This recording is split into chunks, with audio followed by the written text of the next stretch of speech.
नमस्कार दोस्तों, स्वागत है आपका आज की क्लास में। आज हम पढ़ेंगे अनुस्वार और इसके बाद लिखा है अनुनासिक स्वर। तो आज हम अनुस्वार और अनुनासिक स्वर पढ़ेंगे। सबसे पहले हम जानेंगे कि अनुस्वार होता क्या है। तो अनुस्वार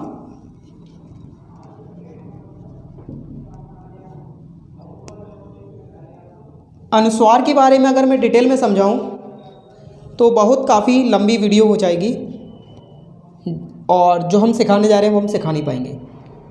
तो अनुस्वार के बारे में संक्षिप्त रूप में सबको समझा देता हूं कि अनुस्वार होता क्या है। अनुस्वार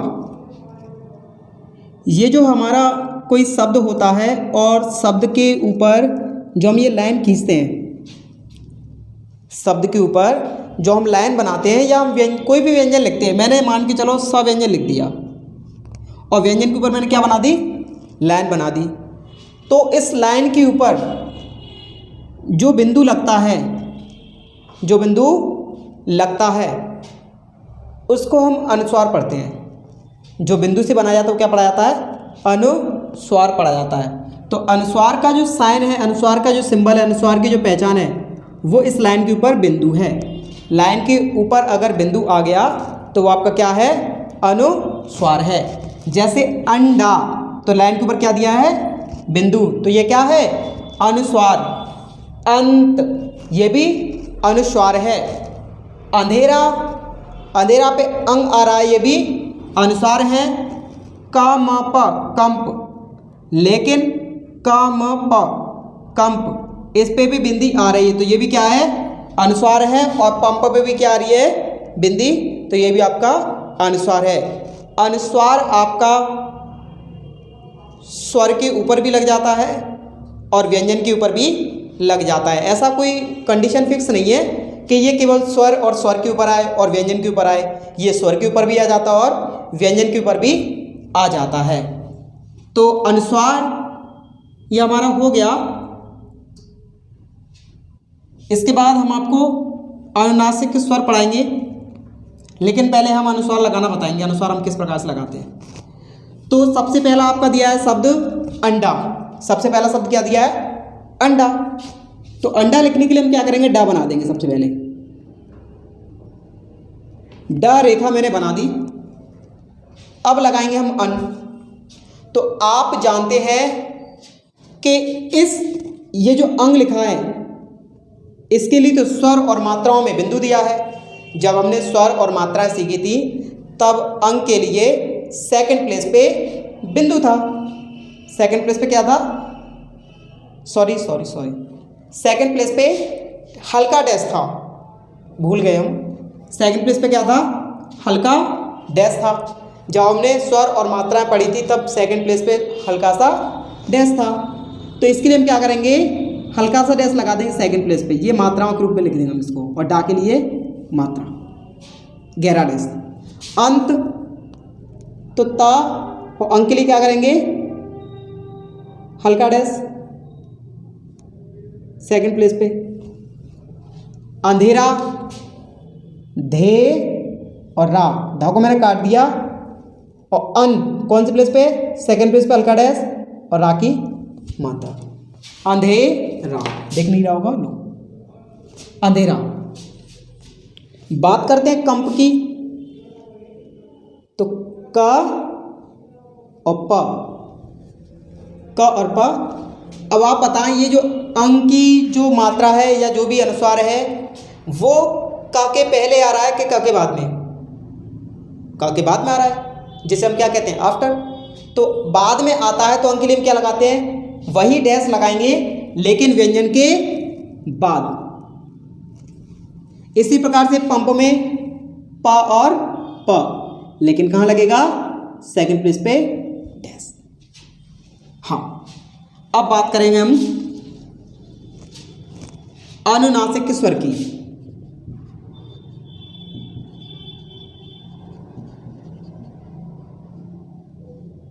अनुनासिक स्वर क्या होता है, अनुनासिक स्वर में आपको बताऊं कि जो आपका चंद्र बिंदु होता है चंद्र बिंदु लगता है उसी को हम अनुस्वार कहते हैं। जहाँ आपका चंद्र बिंदु आ गया उसी को हम अनुस्वार पढ़ेंगे। चंद्र बिंदु कुछ इस तरीके का, जहाँ आपका चंद्र बिंदु आ रहा है उसी को हम अनुस्वार पढ़ेंगे। लेकिन कई जगह चंद्र बिंदु ना आते हुए उस जगह बिंदु यूज में ले लिया जाता है। तो ऐसी कंडीशन में हम क्या करेंगे, जहाँ पर आपका चंद्र बिंदु की जगह बिंदु यूज हो रहा है लेकिन आपको लग रहा है कि यहाँ चंद्र बिंदु आना चाहिए था, तो ऐसी स्थिति में हम उस शब्द को बार बार बोलकर देखेंगे।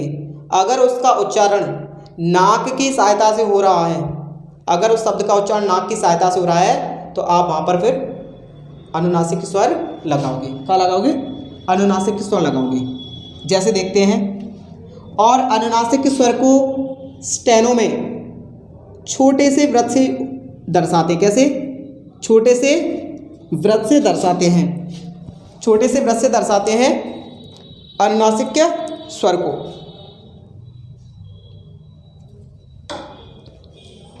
हाँ, तो जब किसी व्यंजन पर या कोई स्वर आ जाए या मात्रा आ जाए तो जिस स्थान पर ये आते हैं उसी स्थान पर ये व्रत लगता है, उस मात्रा को हटा देते हैं। जैसे आँच, तो मैंने अभी च बना दिया है और आप बताइए आ कौन से प्लेस का है स्वर? प्रथम प्लेस का, प्रथम स्थान का। तो प्रथम स्थान पे हम क्या कर देंगे, एक व्रत रख देंगे और ये क्या हो जाएगा? आँच। अब आगे चलते हैं। जा च, जा और च। अब आप इस पे बताओ, ये जो आ की मात्रा आ रही है वो बिफोर आ रही है कि आफ्टर आ रही है? बिल्कुल आफ्टर आ रही है, मतलब जाके बाद में आ रही है। और जाके बाद में आ रही है तो यहाँ पे ये लगेगा फर्स्ट प्लेस पे, लेकिन डैश ना लगा तो क्या लगा देंगे? छोटा सा व्रत। क्या जाए? जांच। चांद, चा और द कौन से प्लेस की मात्रा है? फर्स्ट प्लेस की। गहरे डैश से बनती है, लेकिन इसकी की जगह हम क्या करेंगे? एक व्रत यूज करेंगे। तो क्या आ जाएगा? एक चांद। फिर आते हैं हम इधर ऊंचा, तो चा और चा पे हमने आगे मात्रा लगा दी, चा तो हो गया। लेकिन ऊं के लिए हम क्या करेंगे? थर्ड प्लेस पे एक व्रत लगा देंगे, लेकिन कहाँ? बिफोर में, ऊं चा। इसी प्रकार से सांप, तो सांप और प फर्स्ट प्लेस पे व्रत, फर्स्ट प्लेस पे व्रत लगा देंगे। अगर आप थोड़ा सा और क्लियर करना चाहो, इससे थोड़ा सा और क्लियर करना चाहो कि आ की मात्रा आ रही है कि आ की, तो आप क्या कर सकते हैं? जो डैश वाली मात्रा है उनके साथ एक डैश और लगा सकते हैं, जिससे क्लियर हो जाए कि हमारे इस पे डैश की मात्रा है। तो सांप, जैसे आंख, आंख फर्स्ट प्लेस पे क्या कर दिया हमने? व्रत लगा दिया। मां, मां के लिए व्रत। अगर आपको लग रहा है कि मुझे इस पे डैश यूज करना है, पता चल जाए कि डैश की मात्रा काय की है, तो हम इसके साथ डैश भी लगा सकते हैं। गांव, गा और व गांव। आप चाहो तो डैश भी लगा सकते हो साथ में, नहीं तो कोई दिक्कत नहीं।